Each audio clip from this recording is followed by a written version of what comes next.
थांब 1 minute. Scroll करणं थांबव. तुला बघायचंय चेहऱ्यावर काहीच न दाखवता आतून पूर्ण तुटलेला माणूस कसा दिसतो. तो आत्ता स्क्रीनकडे बघतोय. हो, मी तुझ्याबद्दलच बोलतोय. तू हसतोस, सगळ्यांशी नॉर्मल बोलतोस, पण आतून तुझं रक्त आटतंय.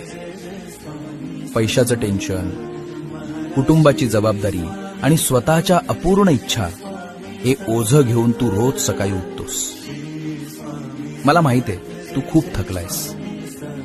कधीतरी वाटतं सगळं सोडून कुठेतरी दूर निघून जावं, पण तू तसं करू शकत नाहीस, कारण तुझ्यावर काहींचे जीव अवलंबून आहेत. तू या घराचा हिरो आहेस.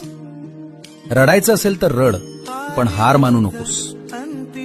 हा वाईट काळ लवकरच संपणार आहे. तू खूप भारी लढतोयस. स्वतःच्या